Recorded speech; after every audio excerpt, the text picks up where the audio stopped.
Bueno, estamos entrando a un tema bastante árido desde el punto de vista de que demanda tener ciertas habilidades. En todo lo que hemos ido viendo en todo este tiempo, en los diferentes módulos que han ido pasando con los diferentes docentes, se han debido dar cuenta que la medicina ha ido evolucionando mucho desde el punto de vista de manejo, desde el punto de vista técnico y sobre todo desde el punto de vista de sistematización en lo que es la práctica clínica, ¿no? Entonces, es importante tener en cuenta, antes de empezar a trabajar, que este módulo va a demandar bastante esfuerzo por parte de cada uno de ustedes. En ese momento estamos presentes más de 60 personas, imagínense, 60 personas que están aquí para compartir, por un lado, la experiencia que tienen en el manejo de las urgencias y emergencias cardiovasculares. De esta forma, ustedes me van a poder retroalimentar muchas cosas que han ido viendo en la práctica. Y obviamente el objetivo es que aparte yo los actualice y pueda reciclar varios conocimientos que tienen y también contribuya de una u otra forma a fortalecer su conocimiento y obviamente en la interacción entre ambos, pues generemos nuevas pautas de manejo, diagnóstico, etcétera, para los pacientes en los diferentes cuadros que vamos a ir viendo. Este módulo que viene a ser urgencias cardiovasculares, lo primero siempre cuando hay que trabajar es poner las reglas del juego, ¿no? Lo primero es tener en cuenta que no hay excepciones, ¿ya? No hay ninguna excepción para nadie, o sea, aquí ya tenemos la suerte de que hace años ya se trabaja con una plataforma como es el Moodle, en la cual ya de una u otra forma se ha ido sistematizando toda la información, está ahí el contenido teórico, la parte práctica que son las tareas que vas a hacer de forma individual, las que vas a presentar, todo aquello. Y bueno, de una u otra forma todo este contenido ya está automatizado en su evaluación. Muchos de ellos ya están automatizados con rúbricas, entonces una vez que tú subes tu tarea, automáticamente pues el sistema te va a calificar puntos. O sea, yo ya he predefinido ciertos patrones de respuestas a los cuales tienes que llegar. Entonces llegas, punto, tienes la nota. No llegas, pues la máquina automáticamente va a calificar. Entonces ya está todo automatizado, todo es bastante rápido. Entonces te vas a dar cuenta que en cuando tengas tú tu nota, pues ya sabes de dónde ha salido, ¿no? Y no hay dudas ni reclamos subjetivos de decir, no, pero es que yo lo había entendido así o así, porque el sistema te califica a rajatabla de una forma muy clara y muy concreta. Tengo la suerte de venir trabajando en lo que es atención del paciente grave desde hace varios años ya. He tenido la suerte de tener interacción en varios cursos, tanto en lo que es emergencias, urgencias, en lo que es cuidado crítico, con posgrados, etcétera, etcétera. Y eso hace que en este módulo de urgencias y emergencias cardiovasculares, pues estemos con ustedes con el objetivo primero de compartir varios principios fundamentales para el manejo del paciente grave. O sea, lo que hay que tener claro es que todo paciente atendido de forma sistemática pues va a tener una mejor evolución, un mejor desenlace porque vas a garantizar un diagnóstico temprano, un manejo oportuno, etcétera. Lo que nos interesa sobre todo es priorizar al paciente cardiológico grave, así que todo va a ir enfocado a él. Vamos a hacer mucho hincapié en varios aspectos relacionados al paciente grave. Obviamente el contenido temático está aquí. Yo todavía lo he dejado este tema como crisis hipertensiva. Obviamente hoy en día ha cambiado el nombre, pero yo lo dejé así porque cuando entremos a ese tema te vas a dar cuenta que la crisis hipertensiva como tal, es un término que sigue vigente, solamente que ha cambiado de nombre, nada más. Pero los principios de manejo, la secuencia de manejo sigue siendo de lo que era la urgencia hipertensiva, se ha simplificado el término, se ha eliminado, etcétera, etcétera. Y eso lo vamos a ir viendo en la clase respectiva, pero lo que importa en este momento es el hecho de que ya sabes cuál es el contenido teórico, etcétera, etcétera. Todavía en este momento no dispongo del usuario de la plataforma, del Moodle, por razones técnicas, fue eso. Entonces, en cuanto me lo den, pues ya vas a tener el acceso al material que está ahí, a las tareas, etcétera. No te preocupes de eso de las tareas, porque la tarea generalmente te la voy a dejar el último día de la semana. Es decir, en esta semana vamos a pasar lunes, martes, miércoles. El miércoles se va a activar automáticamente la tarea en el Moodle. Vas a ingresar, la descargas, vas a tener la fecha para llenar, etcétera, etcétera. Entonces, tranquilo, estos días vas a irte preparando, vas a irte leyendo, capacitando en todo aquello. Si desean ganar tiempo mientras nos habilitan el Moodle para que puedan ir revisando el material, en un momento más en el refrigerio, sí, efectivamente hay refrigerio. Todas las clases que sean con mi persona, pues vamos a tener siempre un refrigerio de 15, 20 minutos para descansar, para oxigenar nuestra mente, nuestro cerebro y luego continuar con el avance de la materia. ¿De acuerdo? Entonces, este es el contenido teórico.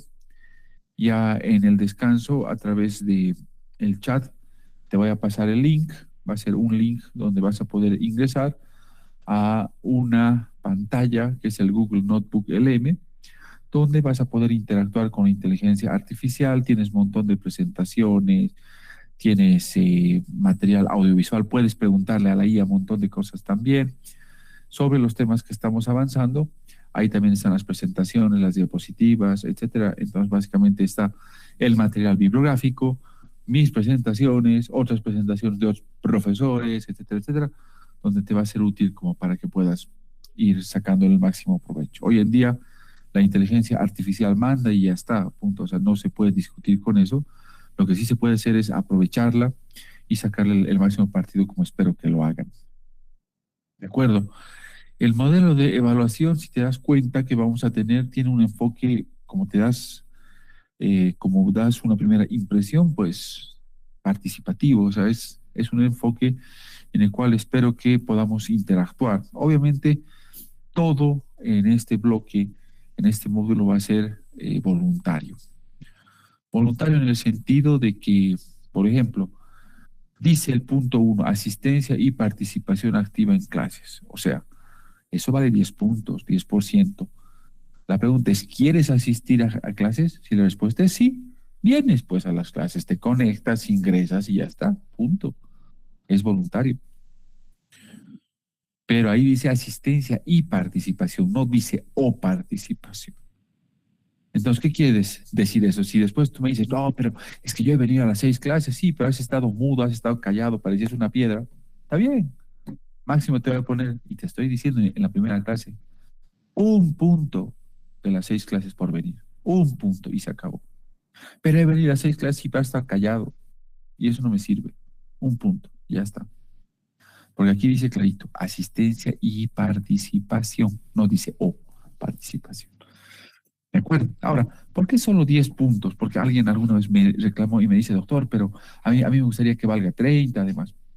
Lo que pasa es que se entiende que todos en este nivel o en esta altura de nuestra vida estamos ya en un nivel de posgrado, estamos trabajando, ustedes muchos ya están trabajando, tienen responsabilidades, entonces a veces no es viable conectarse a la clase como tal. Entonces, obviamente, uno comprende esa situación y por eso simplemente disminuye un poco el impacto en la nota. Obviamente, se evalúa, eso te ayuda en la nota, pero hay que minimizar un poquito el impacto. ¿De acuerdo? Hay tareas prácticas, las cuales se van a activar en la plataforma. No te olvides, se activa en el último día de clase de la semana. Es decir, hay una tarea práctica número 1 que se va a activar este día miércoles con las fechas respectivas para la entrega. La fecha para entrega es una sola, con una hora específica, así que fíjate bien.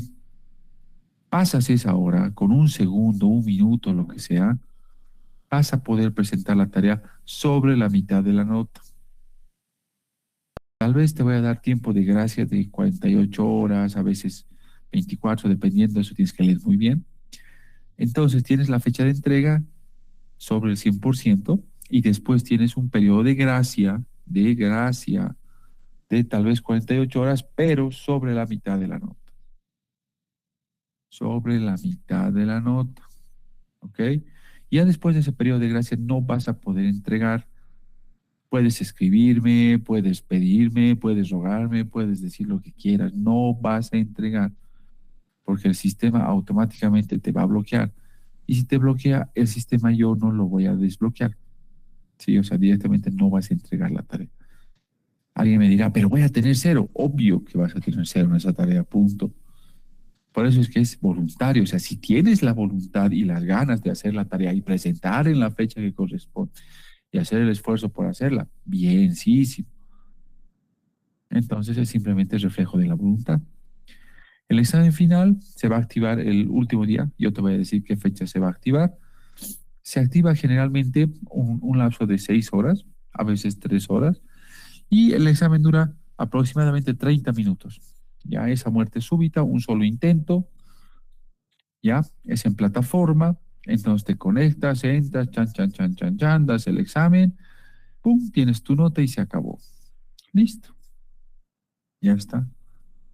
Alguna vez alguien me va a decir, no, pero es que yo no podía ese rato, que justo me han querido secuestrar, que me ha caído un rayo, que mi internet, y eran las excusas que me ponen, puta, son cada vez más creativas.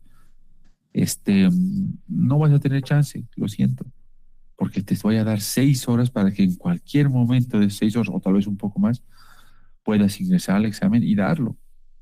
Entonces, o sea, no hay como puedas decir, no, es que no me da tiempo y demás. ¿De acuerdo? Y el trabajo final aplicativo, en la última clase, se va a activar igual, vas a ver la hora, la fecha máxima de entrega, etcétera, y bueno, tú lo presentas y ya está. Ahí se logró todo esto, ¿no?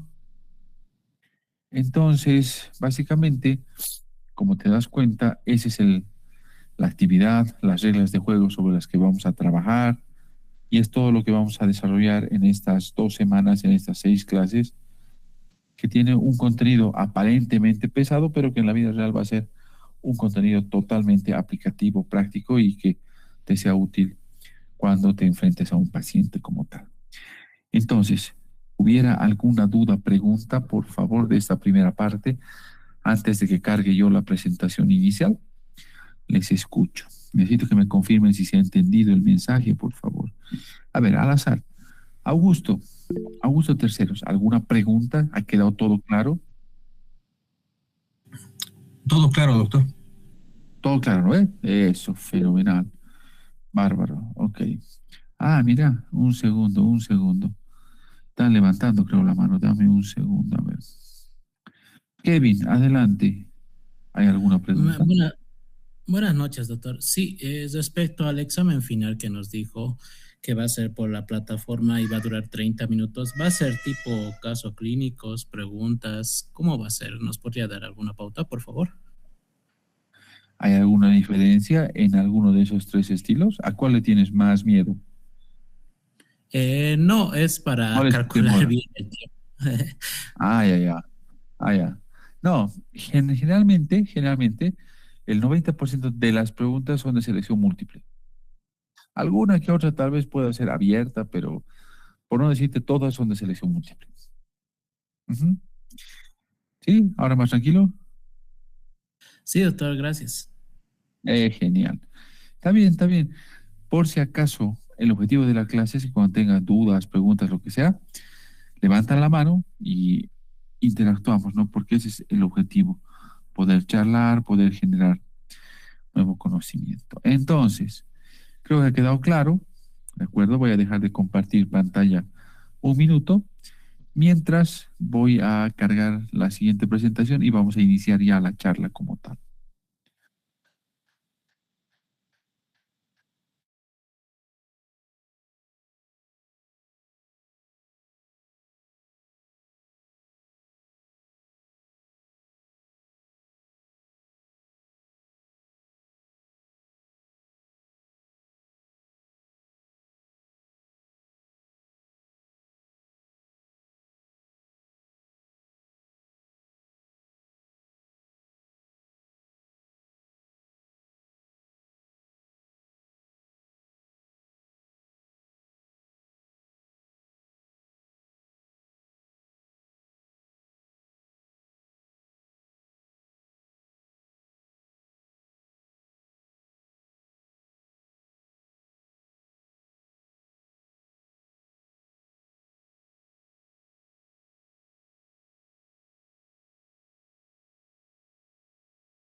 Bueno, me confirman si están viendo la pantalla y si se escucha bien para iniciar, por favor.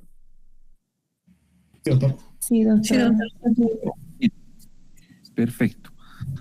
Ahorita, una cosita que les voy a decir lamentablemente es que generalmente yo iniciaba estos módulos dando a cada participante unos 30 segundos para que se presente, me diga su nombre, etcétera, etcétera, y nos colocamos un poquito, pero tengo que cortar eso porque fíjense, somos más de 60 personas. Imagínate que les diera a 1 minuto por persona, pucha, es 1 hora perdida de la clase. Entonces nos vamos a ir conociendo en el camino y bueno, ahí vamos a ir charlando también, ¿de acuerdo?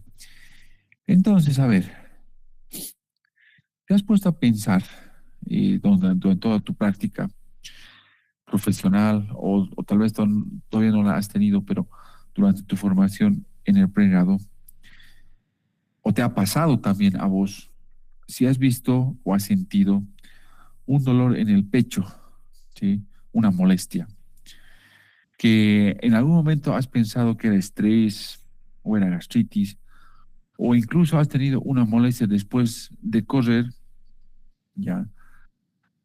Y bueno, te ha venido con el esfuerzo ese dolor.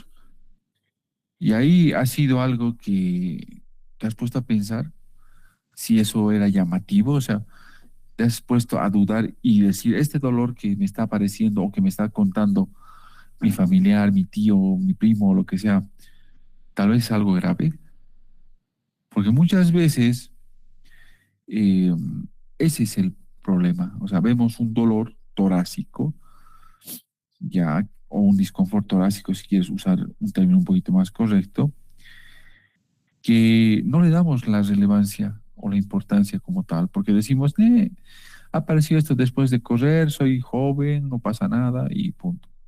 Y luego aparecen las complicaciones. Entonces, ese es el problema, porque el cuadro del dolor torácico o el disconfort torácico oculta una serie de patologías detrás. Trae una serie de cuadros que muchos de ellos tienen elevada morimortalidad, ¿ya? Ahora, el término disconfort torácico está tratando de reemplazar al término dolor torácico.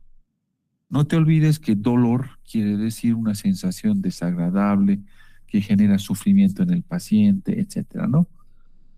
Y discomfort es diferente porque hay pacientes que te niegan el dolor. Te dicen, doctor, no me duele, simplemente tengo una molestia en el pecho. Tengo una sensación de peso o como que se me ha adormecido, pero dolor no es. Entonces, frente a esa dificultad en la definición de la característica, algunos autores, textos, guías de manejo han tratado de reemplazar el término de dolor torácico por el término de disconfort torácico, justamente amparados en que hay muchos pacientes que no se quejan de dolor. Y hablar de ese dolor o ese disconfort torácico expresa que existe una molestia que es potencialmente, entre comillas, dañina o letal para el paciente. Ese término de dolor torácico, ya, o disconfort torácico, es toda aquella molestia, síntoma que se localiza en un espacio comprendido por debajo del borde inferior de la mandíbula hasta el epigastrio. Es decir, todo lo que esté en ese espacio se llama dolor o disconfort torácico. A partir de ahora vamos a usar como sinónimos dolor o disconfort torácico, así que te los voy a usar de forma indistinta. Este dolor torácico obviamente es uno de los síntomas más comunes que hay en las unidades de urgencias y ahí la verdad también a veces es uno de los más difíciles de interpretar, porque puede ser desde algo tan simple como una dispepsia, por ejemplo, hasta un cuadro tan complicado como un infarto agudo de miocardio, ¿no? Entonces, cuando ingresamos ya al tema, nos damos cuenta que cuando hablamos de urgencias y emergencias cardiovasculares, un motivo frecuente de la consulta del paciente en emergencias es justamente ese dolor torácico.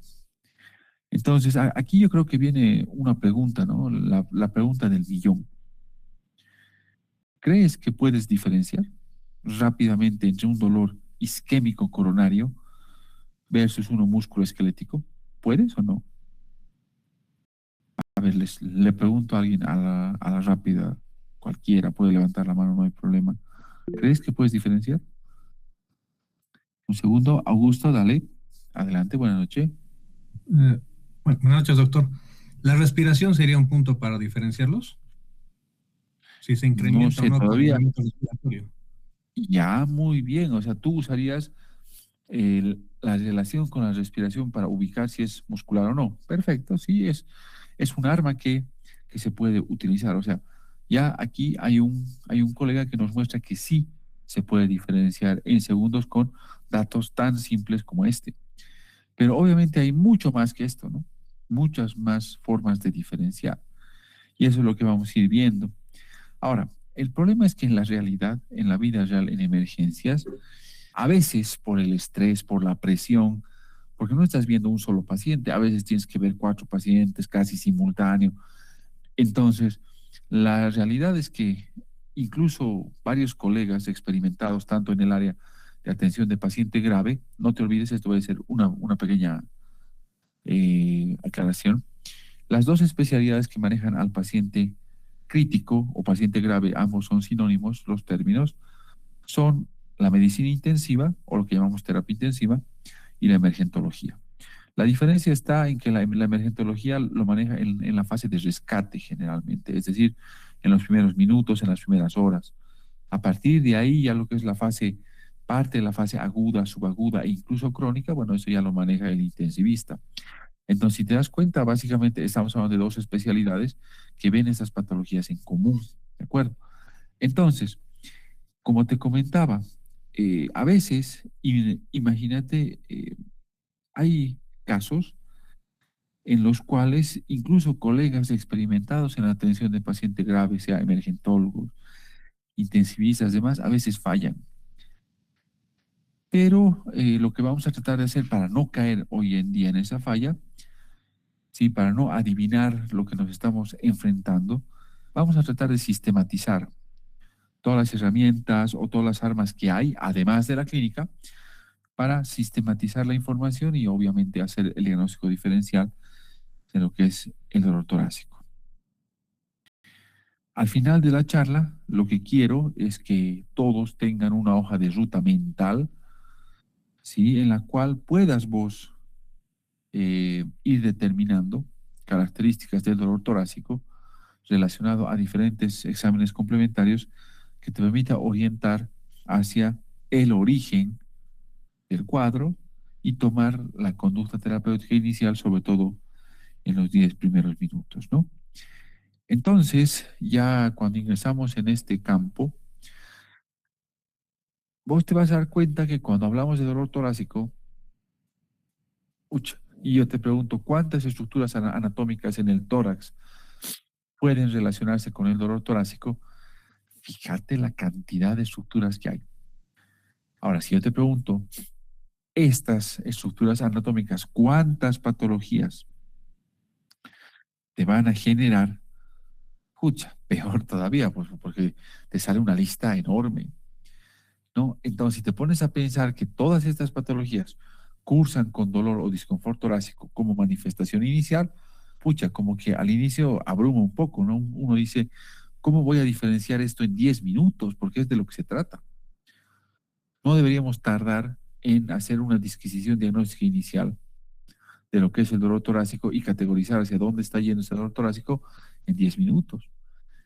Entonces, tratar de sistematizar toda esta información parece compleja, pero se simplifica mucho en el hecho de que en emergencias no nos interesa buscar todas las patologías. No te olvides que cuando estás en emergencias, tu rol es diferente a cuando estás en sala clínica.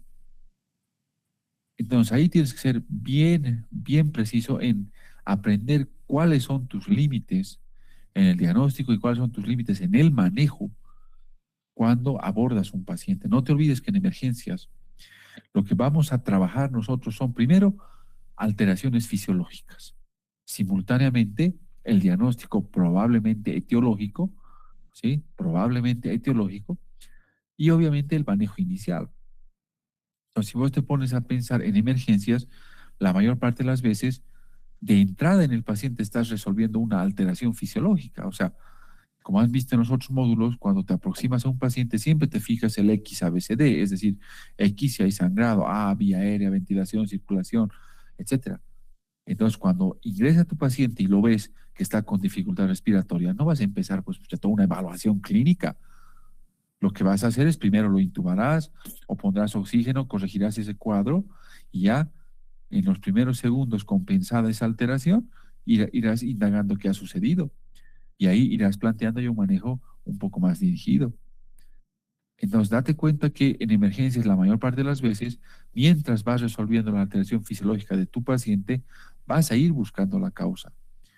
Entonces, nosotros no tenemos el tiempo como tienen los clínicos, es decir, los colegas de medicina interna, por ejemplo, que ellos tienen un fuerte, su fuerte de ellos es el diagnóstico.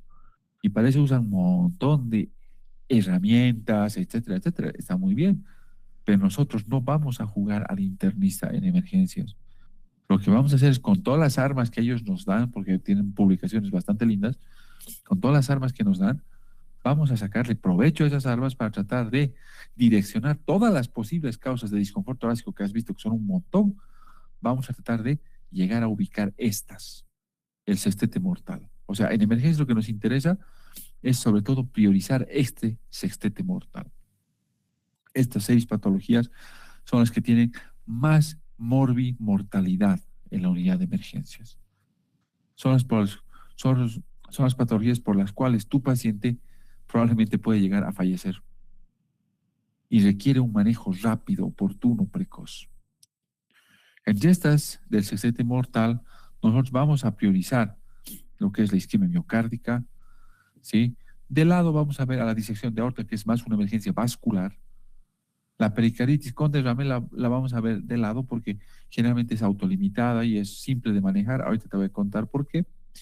Vamos a profundizar en embolismo pulmonar. Entonces, si te das cuenta, nosotros vamos a hablar sobre todo de el enfoque hacia los cuadros cardiovasculares, ¿no? Ahora, este sextete mortal, que es el que nos puede llevar al desenlace fatal en el paciente, ¿cómo puede ser enfocado? O sea, en emergencias, ¿cómo podrías ubicarlo? Y ahí hay varios tips que quisiera que lo tengas presente, ¿no? Primero, la historia clínica.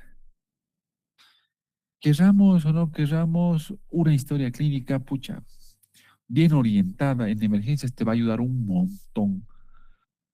Entonces, para eso vos tienes que tener los datos claros de qué es lo que estás buscando.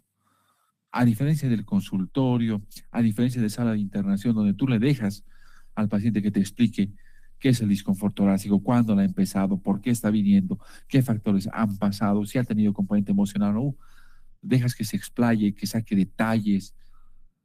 En emergencias no hay ese tiempo. En emergencias lo que tú vas a hacer es muy simple. Vas a direccionar al paciente hacia lo que estés pensando. Estás pensando en un dolor isquémico coronario, lo vas a direccionar ahí y harás preguntas específicas en la historia clínica. ¿Por qué estás contra el tiempo? No te olvides que en emergencias solo se deberían atender pacientes graves o críticos. Grave o críticos son sinónimos. El paciente grave o crítico se divide en 2 categorías: pacientes urgentes y pacientes emergentes. O sea, no hay más. Los que no son urgentes ni emergentes tienen otro destino, generalmente es consulta externa, van por ahí. Entonces vos no puedes portarte como en consulta externa. En emergencias vas contra el tiempo porque estás atendiendo paciente grave, urgente o emergente.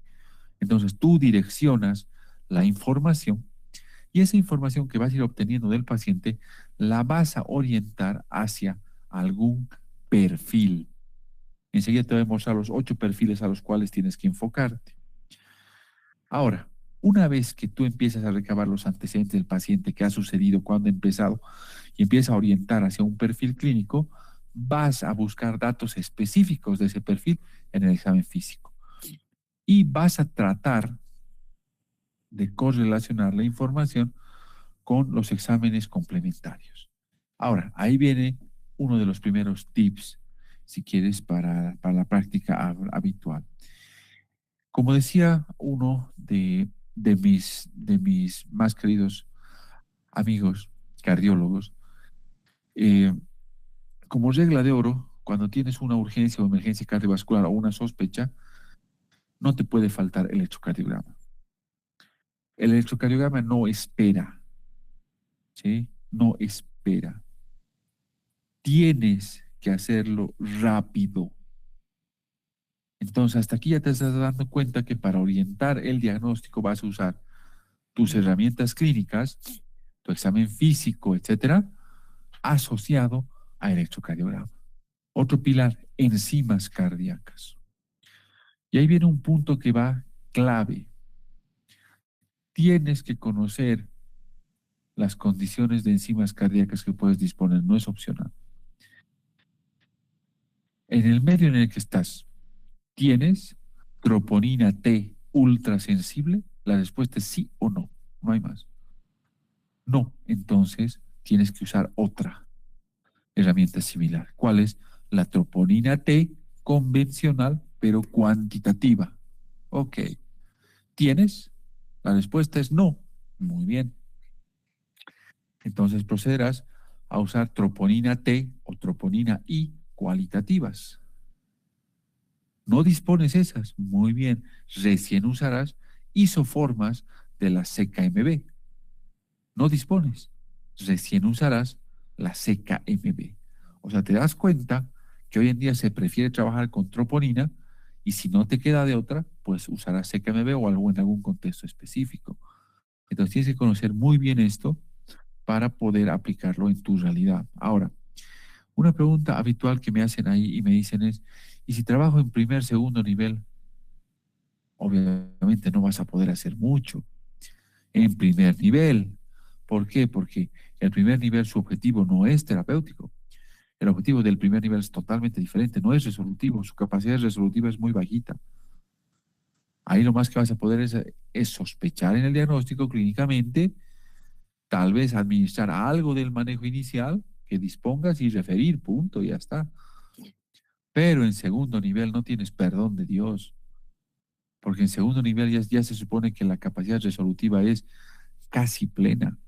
Tienes especialidades, tienes servicio de emergencias con el electrocardiograma, etcétera, y un montón de cosas. Entonces, en segundo nivel es irracional que no puedas llegar a diagnósticos finos. Tercer nivel, peor. Entonces, siempre es bueno adaptarse al contexto en el que cada uno está e ir creando sus propios patrones de manejo, ¿no? Siempre es interesante tener eso. Entonces, no te olvides, en el laboratorio vas a tener enzimas cardíacas, de preferencia troponinas, si no, CKMB. A esto tienes que reforzar sí o sí con ecocardiografía o placa de tórax. Hasta hace unos años atrás, pucha, la placa de tórax era un examen de apoyo. Hoy en día ya casi ni lo usamos.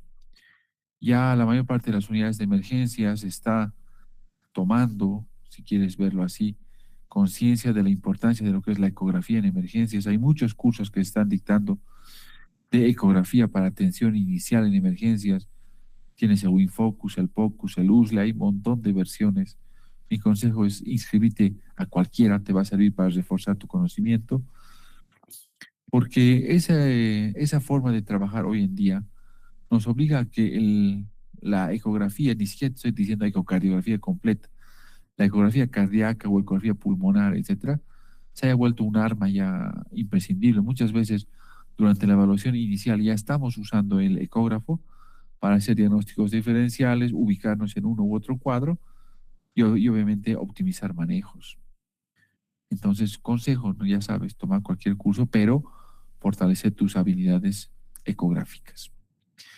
Entonces, a manera de finalizar esta primera parte, te voy a dejar como tip que tienes que tener una buena orientación clínica, enzimas, electrocardiograma, placa de tórax o ecocardiografía, o por lo menos ecografía.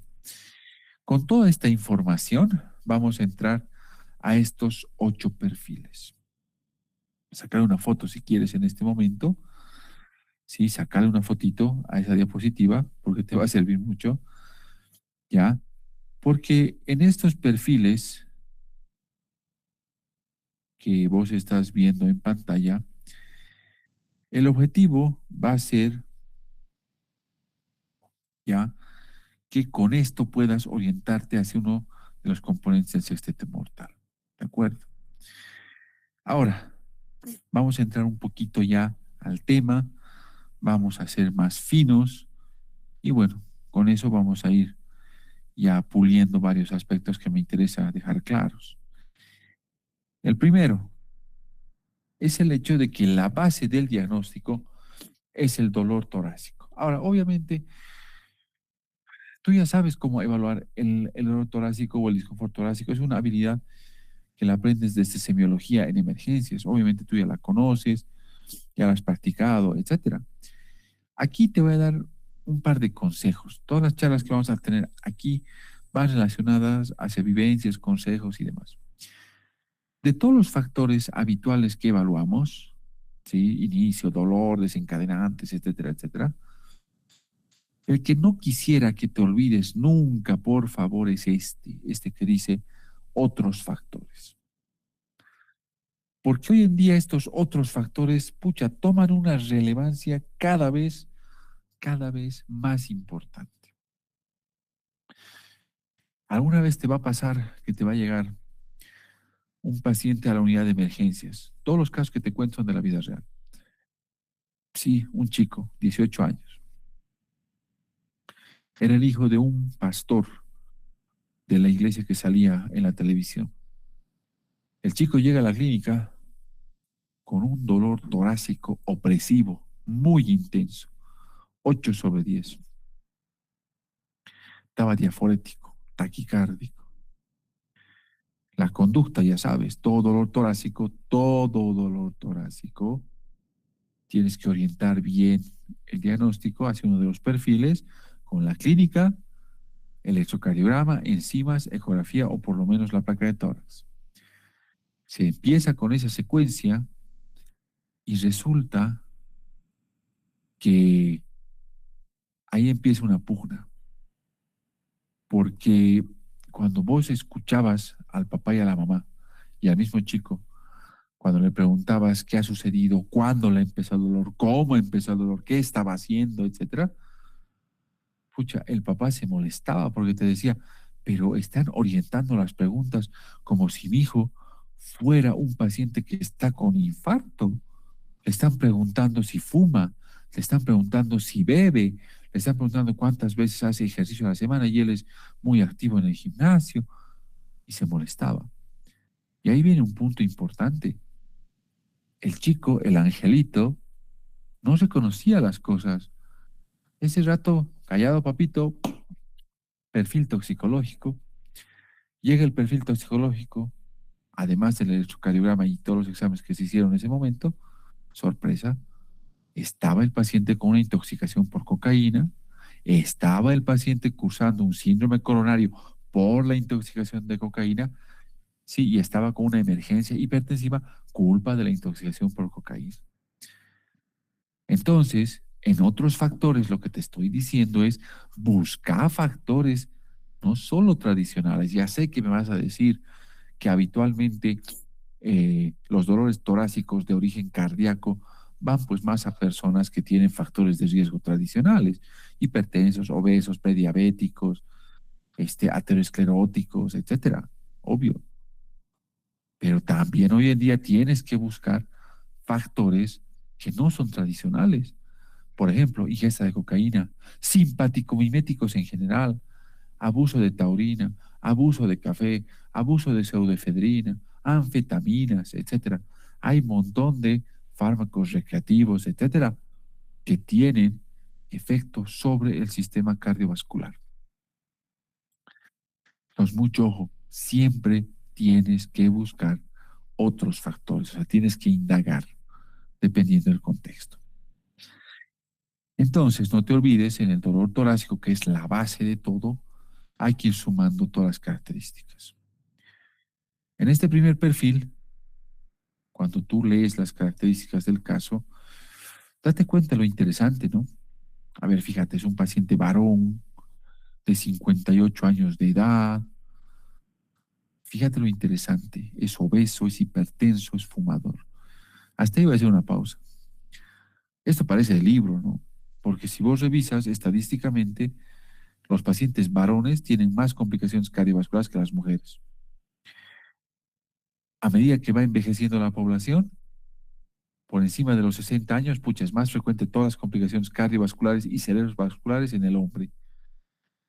Entonces ya dices, varón, pucha, cerca de los 60 años, ya, pues, obvio que puede tener factores para complicaciones cardiovasculares. Encima, obeso, fumador, hipertenso, listo, o sea, tiene todo para cualquier momento hacer complicaciones cardiovasculares. Fíjate que viene a la unidad de emergencias por un dolor opresivo, precordial, de instalación súbita, aumento progresivo que llega a su máxima intensidad en los primeros 20 minutos. Llama la atención que tiene datos neurovegetativos. O sea, te das cuenta, sus datos neurovegetativos, ¿cuáles son? Náuseas, diaforesis, puede estar mareado, puede tener síncope, etcétera. Esos son datos neurovegetativos. Ahora, fíjate que ese dolor opresivo precordial tiene irradiación a la mandíbula y al brazo izquierdo. En el examen clínico está un poquito taquipneico, un poquito taquicárdico. Ya, hay tendencia a la hipertensión, pero muy leve. Puede ser que sea solo hipertensión reactiva a dolor, así que tampoco lo vas a catalogar como emergencia hipertensiva por eso. Entonces, ahí viene la primera pregunta que uno tiene que hacerse, ¿no? De los 8 perfiles que hemos visto, si los que te orientan hacia el accidente mortal, ¿a qué perfil crees que corresponde? Con todos estos datos clínicos, ¿a qué perfil crees que corresponde y por qué? ¿Y qué más necesitarías para confirmar este perfil? A ver, ¿quién se anima a ayudarme en este primer caso? Vamos a dar unos segundos.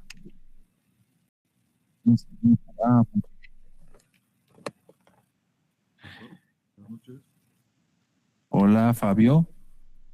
Sí, doctor. No te olvides levantar la mano para que te registre, ¿ok? Hola, Fabio, dale. Dale, dale. Adelante. Doctor, ¿me escucha? Buenas noches.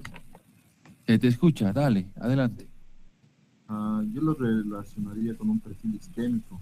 Entonces, Ya, lo que pediría sería un electrocardiograma y las enzimas como primordial. ya. ¿Qué más quisieras para confirmar que es un perfil isquémico? ¿Qué otros datos clínicos buscarías?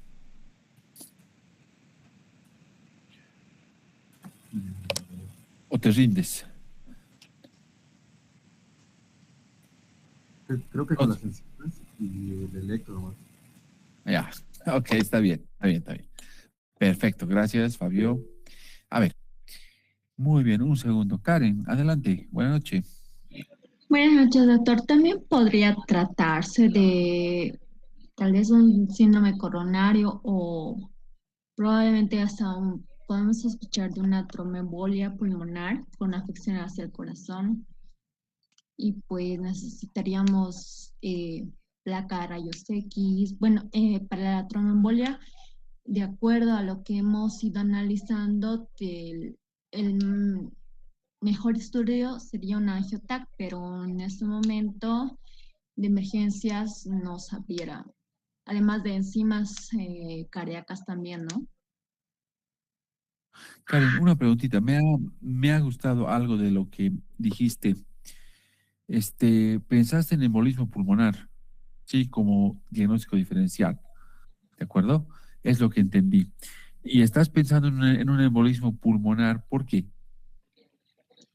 Mm, por lo, por lo que puede presentar el paciente de los antecedentes, un factor de riesgo de tromboembolismo pulmonar, por ejemplo, es el tabaquismo y el señor pues es fumador y el antecedente de hipertensión también ayuda al diagnóstico y la clínica que está presentando el paciente.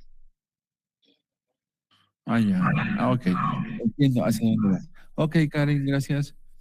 Muy bien, ahora voy a aprovechar justo para conversar eso. ¿Alguien más? Les doy unos segundos o empiezo, a ver. No, ok. A ver, vamos a ir aclarando una serie de ideas. Cuando vos te enfrentas a un paciente en emergencias, obviamente tienes que tener primero un diagnóstico probable y tus diferenciales metidos ahí. Generalmente el embolismo pulmonar en emergencias es bien difícil de diagnosticar en emergencias, porque la presentación más habitual del embolismo pulmonar, voy a empezar ahí, generalmente es iterativo, es recurrente, es crónico. Entonces vienen muchos pacientes con cor pulmonar crónico de causa desconocida. Esperar que un paciente venga con dolor torácico, con disnea, como forma de embolismo pulmonar, estás hablando de un embolismo pulmonar masivo. Y eso tiene otro tipo de repercusiones y una prevalencia bajísima. Obviamente no digo que no se lo tome en cuenta, es un diferencial que siempre hay que plantear. Pero aquí viene el otro punto. Pero cuando vos analizas el caso en este contexto, te fijas primero algo interesante. Es un dolor torácico, pucha, como decía uno de mis profesores, calcado del libro, porque es un dolor torácico opresivo. El dolor en otro tipo de patologías, ya vamos a ver eso, la mayor parte de las veces no es opresivo cuando es de causa no cardíaca, ¿de acuerdo? Entonces, generalmente es opresivo, muy bien. Es de instalación súbita, perfecto. Aquí vienen los datos claves. Se acompaña de datos neurovegetativos. Los pacientes que tienen sospecha, como decía su compañero, de un dolor isquémico coronario, generalmente tienen datos neurovegetativos acompañantes. Entonces puede ser que haya tenido presíncope, lipotimia, diaforesis, etcétera. Puede ser, ha tenido. En este contexto, que estamos viendo solo en el caso, lo que te llama la atención es el típico signo de Levin, ¿no? Que es ese tipo de dolor, o mejor dicho, lo que el paciente se señala dónde le duele en esta posición. Ahora, esa es la parte, digamos, calcada del libro. Pero si analizamos este perfil, que sí es un perfil isquémico coronario, no lo voy a negar, viene el hecho de que este perfil también tiene variantes. O sea, hay un dolor anginoso típico y hay un dolor anginoso atípico. El dolor anginoso típico es ese dolor opresivo, precordial, con signo de Levin, que se irradia al brazo, a la mandíbula izquierda y tiene datos neurovegetativos. Ese es el típico. Ahora, tienes un dolor anginoso atípico también, el cual muchas veces no es precordial, es retroesternal. Otras veces ya no se va a irradiar al brazo izquierdo, se va a irradiar a los dos brazos, o a veces al brazo derecho, a veces al cuello, ¿sí? A veces a la región interescapulovertebral. Entonces tiene variantes de localización del dolor, porque todo depende mucho de la zona y la metámera que se esté afectando. Entonces tiene variantes, ¿de acuerdo? Tiene variantes. No te estoy diciendo se presenta en todas las variantes, pero hay variantes. Ahora, otra cosa es que la cualidad del dolor, típicamente no vamos a negar que el dolor anginoso típico es opresivo, sí, pero el dolor anginoso atípico, ¿de acuerdo? A veces no es opresivo. El paciente lo refiere como ardor, otras veces como parestesia, otra vez como sensación de peso. Muchas veces te va a llegar a emergencias un paciente que te dice, doctor, desde hace 3 horas siento que algo me oprime el pecho y siento que me falta un poco el aire. Ok, ¿desde qué rato tiene el dolor? Le preguntas. Te va a decir, doctor, no entiende. ¿Qué rato le he dicho que me duele? No me duele, solo siento que me aprieta. Entonces, fíjate que a veces puede haber manifestaciones atípicas, es decir, dolor anginoso atípico. Ahora, un concepto que se metió su compañera y me gustó mucho es que se puso ya también a hablar de síndrome coronario. Eso lo vamos a ver en el tema de síndrome coronario, las presentaciones, los equivalentes anginosos, etcétera, ¿no? Eso lo vamos a ver ahí. Pero ya me gustó porque ya me están dando cuerda como para querer volar ahí. Entonces, hasta el momento, tienes dolor anginoso típico y tienes dolor anginoso atípico. Entonces, fíjate las variantes que puede haber. Nunca te confíes. Mi consejo es contextualizar. Si tienes un dolor anginoso atípico en un paciente como este, varón con factores de riesgo tradicionales, obvio, tu primera opción va a ser síndrome isquémico coronario. ¿De acuerdo? De lejos. Ahora, otra cosa que quisiera que siempre veas y que indagues son los factores agravantes y atenuantes, y eso te va a ayudar un montón a hacer el diferencial. Por eso le preguntaba al, al primer colega, ¿qué más buscarías? Porque justo buscar los factores que han desencadenado son los que te orienta, son los que te dan la pauta. ¿A qué me voy? El dolor anginoso generalmente se desencadena por situaciones que te generen un desbalance entre oferta y consumo de oxígeno. ¿Sí? Se genera por esa situación. Entonces ahí, por ejemplo, está fácilmente el estrés. Cualquier estrés. Estrés emocional, estrés físico, posterior a comidas copiosas. Entonces, pucha, cualquier situación de esas te va a desencadenar. Exposición al frío también. La vasoconstricción coronaria por exposición al frío es importante también como factor desencadenante.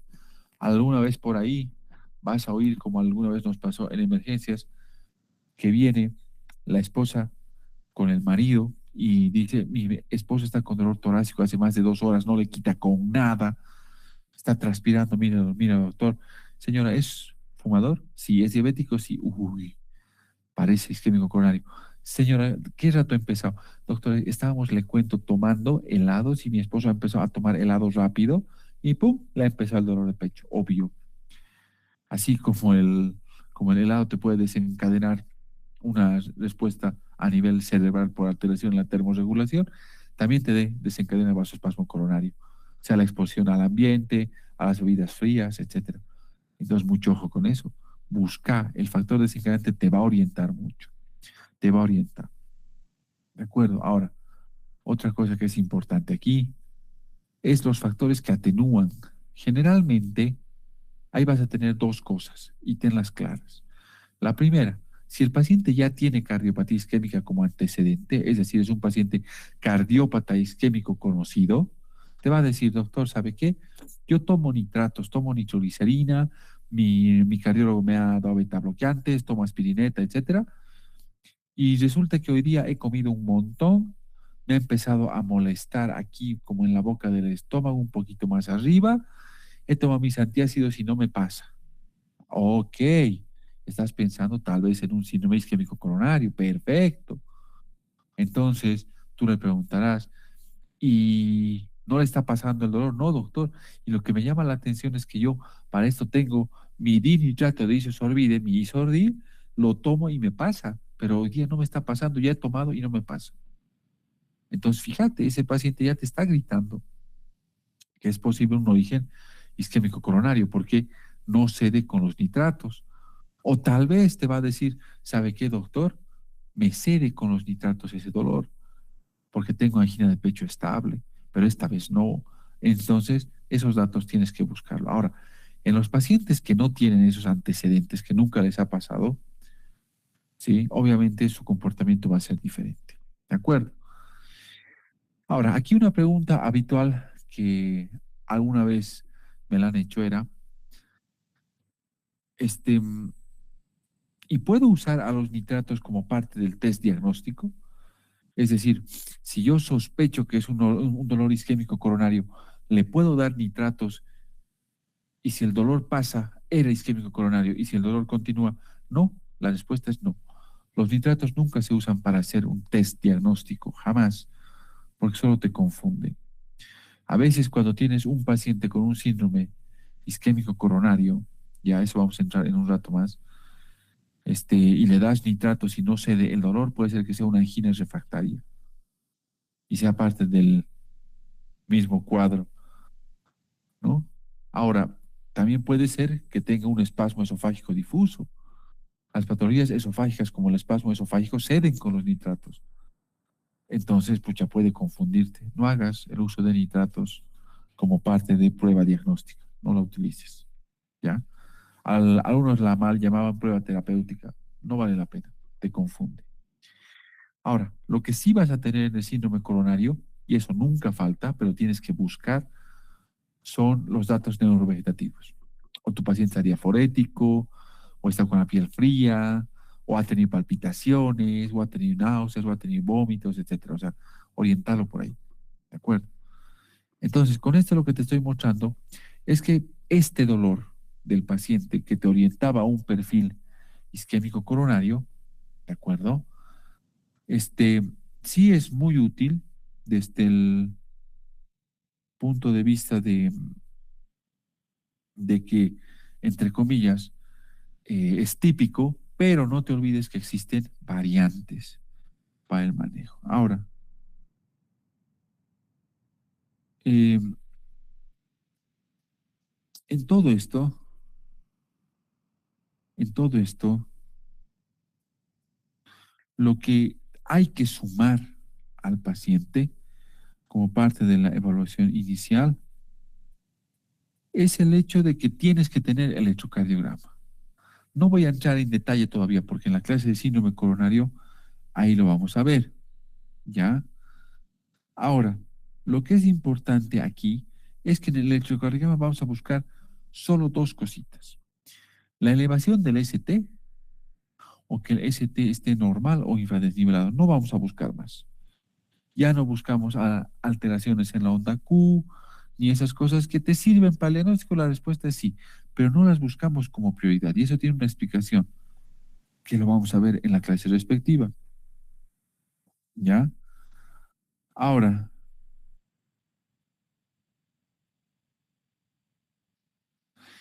el otro examen que tienes que ir pidiendo ya son las enzimas cardíacas, que te van a apoyar o no en el diagnóstico. Pero ahora, lo que no quiero es el hecho de que crees falsas asociaciones. Ya estamos empezando a creer en falsas asociaciones patognomónicas que no existen. ¿Ya? ¿A qué me voy? El hecho es este. Por ejemplo, alguien por ahí te sale que la disnea súbita es un signo de TEP. ¿Quién dice? Revisaremos la literatura, revisaremos las estadísticas y te vas a dar cuenta que la disnea súbita es el equivalente coronario más habitual del síndrome coronario y del infarto de miocardio. O sea, es lo más habitual. En octavo, noveno lugar está el embolismo pulmonar. Hay otros diferenciales. Entonces te das cuenta que no hay que crear patognomónicos, o sea, signos patognomónicos, es decir, porque el paciente tiene esto, tiene esto. No va a funcionar así la medicina. Una cosa es que una forma de presentación de un cuadro pueda cursar con X, Y, Z signos, pero muy pocos signos son patognomónicos, es decir, son exclusivos de X patología. ¿De acuerdo? Entonces eso vamos a ir puliendo. ¿De acuerdo? Eso ya poco a poco vamos a ir puliendo. Entonces, no se olviden.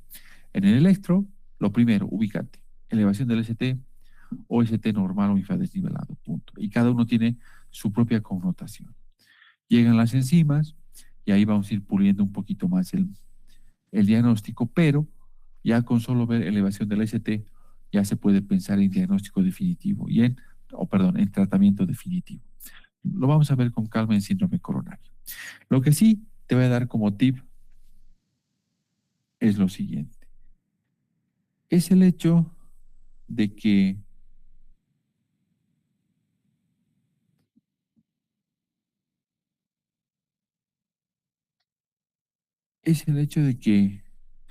todo paciente con dolor torácico que sospeches que tiene un origen isquémico coronario, deberías internarlo en un área de la unidad de emergencias, que es la unidad de dolor, ¿sí? Esta unidad de dolor es un área específica donde el paciente va a estar internado, donde lo vas a monitorizar constantemente, donde vas a tener oxígeno, bombas de infusión, el carro de paro cerca, vas a tener el desfibrilador cargado y listo para usar, vas a tener calentadores de soluciones, etcétera. ¿Por qué? Porque no te olvides que un paciente con dolor isquémico coronario o que sospechas un origen isquémico coronario, muchas veces, ya, puede tratarse de que el paciente esté cursando un infarto agudo de miocardio. Entonces, ten en cuenta eso, ¿sí? Cuando vos estás viendo un dolor que sospechas que es de origen isquémico coronario, entre las opciones diagnósticas puede haber un infarto agudo de miocardio metido ahí. Y no te olvides que, ya te anticipo, dentro de los infartos agudos de miocardio, el infarto de cara anterior es uno de los infartos que cursa con más alta incidencia de arritmias ventriculares, tanto taquicardia ventricular como fibrilación ventricular. Entonces, si vos internas al paciente en el área de dolor, donde hay una enfermera exclusiva para él, donde lo están monitorizando constantemente, imagínate esta situación. Le estás pasando visita al paciente, el paciente está monitorizado y en tu cara te hace paro cardiorrespiratorio. Es decir, pierde la conciencia y en el monitor ves que ha aparecido fibrilación ventricular. ¿Cuál es tu conducta? Obvio que es la desfibrilación, porque es un paro cardiorrespiratorio presenciado. Entonces ahí no vas a perder el tiempo comenzando con las compresiones ni nada. ¡Pum! Directo a la desfibrilación. Entonces un paro cardiorrespiratorio presenciado, eso que quiere decir, ves el momento del paro y ves el ritmo, que en este caso es desfibrilable y punto, actúas. Entonces, por eso es que las guías te recomiendan que los pacientes con dolor, con sospecha de origen isquémico coronario, los internes, los monitorices, tengas el desfibrilador cerca y listo, sobre todo si son infartos de cara anterior, porque cualquier rato te pueden hacer arritmias ventriculares. Ahora, no te estoy diciendo interna a todo paciente con dolor torácico en el área de dolor, porque por ahí alguna vez oí esa regla que no sé quién la inventó, porque no está en ninguna guía puesta así, en que decía todo dolor es isquémico coronario hasta que se demuestre lo contrario. ¿Quién dice? O sea, no hay esas reglas como tal, no hay que inventarse las cosas. Todo ya está escrito, todo ya es fácil de acceder. Entonces ahí viene el punto. Si sospechas un origen isquémico coronario, demostralo. Y el dolor isquémico coronario hay formas de demostrar. Puedes usar el score TIMI, perfecto. Puedes usar el GRACE, perfecto. Personalmente yo te recomiendo el HART porque es el que usamos. El score HART tiene la ventaja que lo puedes tener en celular también. Hay aplicación. ¿Qué es lo que hace? Lo único que tienes que hacer es llenar los datos que te pide ese score. Entonces te fijas, ¿sí? Te va a decir la escala o el dolor que presenta su paciente. ¿Tienes características sí o no? Vos llenas y te va a salir. Es altamente sospechoso, moderadamente sospechoso, no es nada sospechoso de ser de origen isquémico coronario. En el electrocardiograma, ¿hay depresión del ST? ¿Hay trastornos en la onda T o está normal? ¿Tiene su paciente más de 65 años? ¿Tiene entre 45 a 65? ¿Tiene menos de 45 años? Te va a dar una lista de factores de riesgo que tú vas a tiquear. Te va a decir, ¿tiene 3 factores de riesgo o más? ¿Tiene solamente uno o dos? ¿O no tiene factores de riesgo? Y te va a decir, la troponina T está 2 veces su valor normal, está 1 a 2 veces o está en valor límite como tal. Listo, vas puntuando, te va a dar el score y se acabó. 8 puntos o más en un score hard te está gritando en la cara, oye, este dolor es probablemente isquémico coronario, es probablemente un dolor que te dice esto está yendo a un síndrome coronario. Entonces, ya estás diciendo, este paciente es de alto riesgo, mientras confirmo con los exámenes y empiezo a actuar, listo, ya se va a la unidad de dolor. Ahora, cuando tienes un puntaje de 3 o menos, te dicen, ese dolor, poco probable que sea isquémico coronario, no lo metas a la unidad de dolor y manejalo y busca otra cosa, poco probable que sea isquémico coronario. El problema es cuando estás entre 4 y 7 puntos, porque estás en una zona gris. En esa zona gris, lo que vale la pena es internar al paciente en la unidad de dolor y repetir los exámenes seriados. Has hecho un electrocardiograma al ingreso, repetirle a las 2 horas, a las 6 horas. Repetir las enzimas a las 6 horas. Has hecho ecografía, repetir a las 3 horas. Anda comparando su evolución en el tiempo.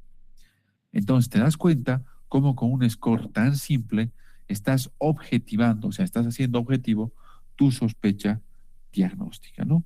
Y eso es importante siempre tenerlo presente. ¿Ok? Ahora, algo que es importante es el hecho de que vos tengas en cuenta que no todo dolor torácico es de origen isquémico coronario. ¿Sí? Hay formas de hacer, entre comillas, un pesquisaje inicial. ¿Ya? Muy bien. Vámonos a este otro perfil. Aunque no nos vamos a ir a este otro perfil. Aunque sí, vámonos primero a este otro perfil y luego nos vamos para el refrigerio, ¿ok? Ya. En este perfil que estás viendo, fíjate que es una mujer joven, ¿ya? No tiene factores de riesgo cardiovascular, viene por un dolor torácico totalmente diferente al que hemos visto.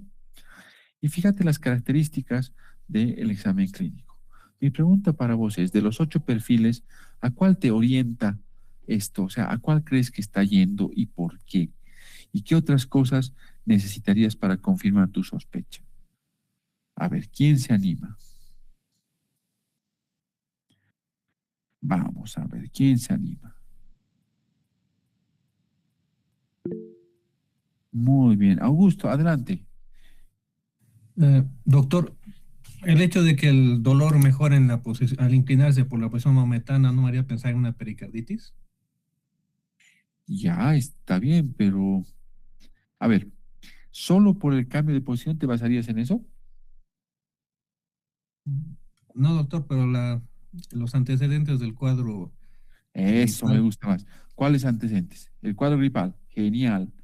Bárbaro. Bien, Augusto. Bien, bien. Eso está más coherente. ¿Por qué?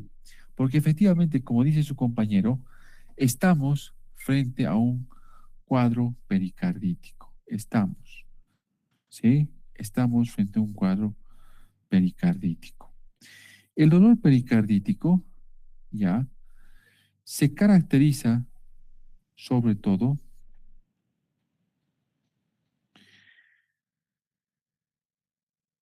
porque, primero, a ver, lo voy a poner así como para ser diferencial. En emergencias, más del 90% de los cuadros de dolor pericardítico son por pericarditis viral. O sea, la pericarditis aguda, 90% es viral.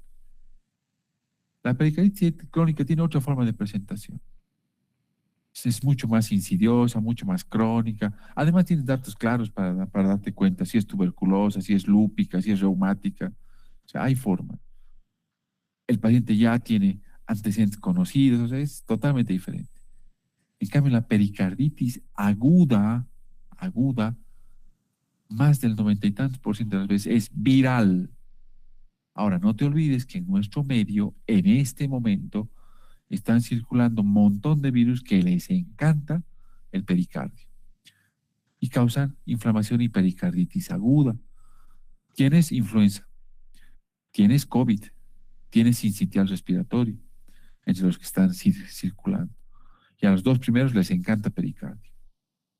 Entonces, mucho ojo, mucho ojo. Segundo, ahí viene un dato importante.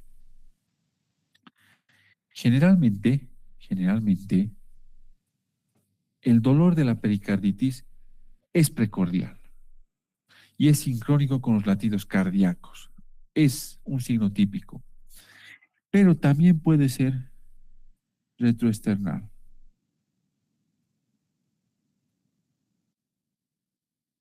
A ver, denme un segundo, me están golpeando la puerta, por favor, justo en este momento. Están golpeando la puerta, un segundo. Se ha desconectado, che. Un segundo, un segundo.